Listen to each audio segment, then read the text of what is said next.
Então eu converso com o médico veterinário Cristiano Guilherme Carneiro. Vamos falar sobre investimento em estratégias reprodutivas adequadas para as leitoas de reposição. Bom dia, Cristiano. Bom dia, Tavinho. Bom dia aos nossos telespectadores. É um prazer estar com vocês aqui. Ok. Pedir um pouquinho mais de áudio na caixa do Cristiano, que está muito baixinho o áudio dele. Vamos falar sobre as marrãs, como são conhecidas, né? As leitoas de reposição. Elas requerem cuidados especiais, Cristiano? Por quê? Sim, Tavinho. Quando a gente fala na produção, as marrãs, elas vão ser as futuras reprodutoras da granja. Então, assim, todo o trabalho que nós vamos dar atenção a essa fêmea, pelas características, né, pelo impacto que ela tem no nosso sistema de produção, que impacto que seriam esses, né? Alto custo agregado, então elas realmente têm um valor agregado. Todo o custo que a gente tem com medicamento nessas fêmeas, as vacinas nessas fêmeas, a alimentação que nós vamos trabalhar, a disponibilidade de mão de obra, né, o custo dos nossos funcionários para dar uma atenção especial para elas. Então, tudo isso gera um valor muito agregado a essas fêmeas. E elas vão ser as futuras reprodutoras da granja, elas que vão substituir as matrizes que já estão entrando numa fase já de idade reprodutiva avançada, e elas vão, então, ser descartadas dentro do sistema, né? E vão entrar as leitoras. Se nós não temos os cuidados necessários dessas o que isso implica dentro da minha produção? Eu não vou ter fêmeas, não vou ter um lote de leitoas para substituir essas fêmeas, que nós trabalhamos com um indicador dentro da produção, algo em torno de 45% de reprodução ao ano, e elas são essenciais para a nossa produção, a produção de leitões de qualidade, e principalmente também para manter a saúde dessas fêmeas, que elas têm uma longevidade nesse plantel. O que seria essa longevidade? Elas têm potencial para ficar dentro do sistema de produção aí 6, 7, no máximo 8 partos. Essa atenção, se nós não ter essa atenção necessária e básica e fundamental no trabalho dessas leitoas, a gente acaba perdendo elas muito cedo. E existe um cálculo dentro do sistema de produção que nós fazemos, que é taxa de retenção no plantel. Qual que é a minha taxa dessas leitoas que ficam até o terceiro parto? Por que o terceiro parto? Porque é quando ela, então, vai começar a se pagar. Então, todos esses custos que eu falei, desde a aquisição até ela entrar em produção, ela vai começar a dar retorno econômico a partir do terceiro parto. Tá. Explica um pouquinho mais, porque eu não tenho muito conhecimento sobre como é o processo reprodutivo na suinocultura. Você tem as matrizes, as que formam o plantel, elas vão ficar. Vocês trabalham para que elas permaneçam entre 6 a 7 partos, é isso? E a partir do terceiro parto é que ela começa a pagar os seus custos, é isso? Exatamente. Então, dentro do sistema de produção, nós vamos receber essas leitoas, as marrãs, por volta de 150 dias de idade. Então, existe um outro sistema de produção que é especializado, né, nós chamamos as granjas multiplicadoras, que são especializados na produção dessas leitoas. Aí essas fêmeas vão para as granjas... Cristiano, por favor, Cristiano. Oi. E essas marrãs, elas saem do plantel normal ou elas vêm de uma outra origem e são produzidas de forma diferenciada? É isso que eu estava comentando. Tá. Vem de um outro sistema de produção, vem de uma outra granja que são especializadas na produção dessas fêmeas, dessas leitoas, marrãs. Então, elas vão chegar na propriedade de destino, lá no produtor, por volta de 150 dias de idade. Aí, nós vamos ficar com elas 90 dias trabalhando até elas atingirem 240 dias de idade, para então nós começar, para nós então fazer a inseminação e ela entrar definitivamente aí no ciclo, na sua vida reprodutiva. E o ciclo reprodutivo dela como é? Porque a retirada dos animais ocorre entre 5 e 6 meses, os animais que vão para abate, né? Como é que é o ciclo reprodutivo da marrã? Então, ela, 150 dias de idade, ela chega na produção. com 240 dias, ou seja, 90 dias depois que ela já está presente nas granjas, elas vão entrar, né, elas vão ser inseminadas. Tá. Após a inseminação, elas então começam um período de gestação. Nós vamos estar trabalhando aí em torno de 114, 115 dias de gestação. Após essa fase, elas vão então para a fase de maternidade, fase de lactação, onde elas vão ficar aí, hoje, em média, 24 dias nessa fase, amamentando esses leitões, para então desmamar. E aí, após o desmame, elas voltam, né, para um novo ciclo, de inseminação, gestação e maternidade. Elas vão ficar, então, por volta de 6, 7 ciclos dentro de uma granja. Então, uma fêmea dessa produz algo em torno de 2 partos e meio por ano. Então, estamos falando aí de 3 anos que essas fêmeas vão ficar na produção. Tá, agora eu entendi, então. Elas vêm de uma outra granja que produz marrãs, e aí ela vem com 150 dias, e aí ela produz, em média, 2 partos por ano e vai ficar no sistema de produção durante uns 3 anos aproximadamente. É isso que... né? A gente trabalha com 2 partos e meio fêmea por ano, né? 2 partos e meio fêmea por ano. 3 anos é a vida reprodutiva dela. Em média, quantos leitões ela produz? Hoje a genética, elas são muito hiperprolíficas. Então, assim, nós temos aí grandes empresas com um trabalho muito intenso na questão do melhoramento genético. E uma das características no melhoramento genético é a seleção de fêmeas, pensando em número de leitões nascidos e principalmente o potencial que elas têm de desmamar. Não adianta nascer muito leitão e elas não ter essa capacidade de desmame.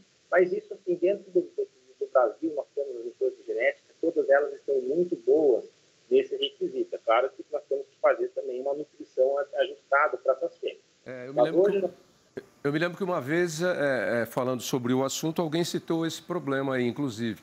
O melhoramento genético aumenta a produtividade, mas às vezes a fêmea não tem a capacidade de alimentar, de amamentar todos os leitões, né? Então, acaba surgindo aí um problema a resolver. E que cuidados especiais essas marrãs precisam? A área em que elas ficam é diferente da área dos outros animais? Tipo de alimentação, de vacinação? Quais os cuidados que elas têm e que merecem atenção especial? Deixa eu só concluir ali, Tavinho, então, que você me perguntou e eu não respondi. Então, o potencial de nascimento dessas fêmeas hoje, nós estamos falando em 16, 17 leitões nascidos totais. Desses totais, pelo menos aí 15, 16 leitões nascidos vivos, para que ela possa desmamar algo em torno de 14 até 15 leitões. Então, é um número bem específico. Falando dos cuidados, então, quando essa fêmea ela chega na granja, por volta de 150 dias, o ideal é que a gente aloje elas em baias. Essas baias, obviamente, elas devem estar limpas, desinfetadas, ter cumprido um período de vazio sanitário, né? Ou seja, nenhum animal que está naquelas baias após a limpeza e a desinfecção. Essas baias, elas devem ter comedouro em quantidade suficiente para essas fêmeas, para que elas não fiquem brigando entre si, não fiquem disputando, né, o alimento. Precisa ter água, né? Obviamente essa água com qualidade, vazão, né? Nós trabalhamos aí 2 litros por minuto, seria o ideal de vazão para essas fêmeas. Muito importante nós cuidar muito do piso onde essas fêmeas estão alojadas nessas baias, porque piso muito abrasivo, ele tende a causar um desgaste na face plantar, no pezinho dessa fêmea, e aí esse desgaste pode fazer uma lesão, e essa lesão tem uma porta de entrada aí algum agente patogênico e levando essa fêmea a ter problema de claudicação, ou seja, manqueira, né, começar a mancar, e isso é um ponto que afeta assim, na questão reprodutiva dessa fêmea também. O ideal é que a gente aloje essas fêmeas em grupos de 12, aí, no máximo 15 fêmeas por baia, respeitando uma densidade em torno de 2 metros quadrados por animal, para que a gente consiga fazer, inclusive, um bom manejo quando tiver que fazer estímulo de cio dessas fêmeas, né? A gente trabalha com os machos do peão, estimulando o cio, então lotes muito grandes acaba dificultando, inclusive, na observação desses animais, se tiver ocorrer alguma particularidade que mereça uma atenção especial. Okay. Além disso, existem todo um programa de medicamentos de vacinações que a gente faz com essas fêmeas. E, eventualmente, se alguma fêmea precisar de alguma medicação injetável, também a gente tem que estar fazendo isso daí. Um ponto muito importante é cuidar na questão ambiental, não permitindo que entre correntes de ar frio, ou seja, dentro da granja, porque os animais são muito suscetíveis à oscilação de temperatura. Então, correntes de ar frio, os ventos, tendem a levar essa fêmea a padecer quadros de pneumonia, e aí a pneumonia, né, nós vamos ter o gasto com os medicamentos para curar ela, só que nesse período que ela está doente, obviamente, também vai reduzir o consumo de ração, ela vai começar a perder o seu desempenho. Ok, Cristiano. Tá aí, então. Para quem acha que é simples o processo de produção em escala de proteína animal, nós estamos falando aqui da suinocultura, não tem nada de simples, não. É complexo, detalhado e é passo a passo, né? Em cada uma das etapas e com cada um dos indivíduos. E fazendo isso, nós estamos também pensando e adequando uma situação cada vez melhor para a questão do bem-estar animal, né, Cristiano? Exatamente. Hoje é um ponto que é um caminho sem volta, né? Nós temos que pensar muito na questão do bem-estar animal. Os animais têm que ser produzidos com disponibilidade de água, alimento, que não passem nenhum tipo de estresse, que não passem medo, né? Para quem não conhece o sistema de produção, as fêmeas alojadas em gaiolas, hoje nós já estamos vendo granjas mudando essa estrutura, inclusive para atender alguns mercados exportação, né, alguns mercados que exigem essa questão do bem-estar animal. E essas fêmeas, elas estão deixando de ser criadas em gaiolas, nós estamos trabalhando com elas soltas, não soltas no ambiente, né, soltas nas baias, com estação de alimentação. Essas fêmeas, elas têm um chip na orelha, onde elas entram dentro de máquinas para se alimentar. Esse chip tem todo o cadastro dessa fêmea, qual que é a idade que ela está, quanto que ela precisa consumir de ração, e elas entram nessas máquinas, as máquinas soltam as quantidades de forma gradativa. Se uma fêmea tem que consumir 2 quilos de ração por dia, ela vai comer a hora que ela quiser, ela pode entrar dentro de uma máquina e comer os 2 quilos naquele momento, assim como ela pode comer, o sistema vai soltando em torno de 90 gramas por trato, ela pode comer 1 quilo, sair da máquina, voltar de tarde, comer o restante. Então, isso já é um investimento, uma melhoria pensando no bem-estar animal. Ou seja, as fêmeas são criadas em baias, soltas, com espaço para que elas possam se locomover e não ficam mais aí 114 dias dentro de uma gaiola de gestação. Isso é uma norma exigente, que existe essa exigência, e o momento que a gente começa a atender alguns países no mercado de exportação, ou a gente tem que estar se adequando a essa questão. Esse é um exemplo que eu dei do bem-estar animal, mas tem muitas outras ações dentro das granjas que nós trabalhamos pensando em atender essas normas. É isso aí. Ok, Cristiano, muito obrigado pelas informações. Para quem quiser mais detalhes, outras informações sobre o nosso assunto, qual é o seu endereço de internet? É cristiano.carneiro.bet@gmail.com. Também posso deixar o meu telefone, 42 9940 2739.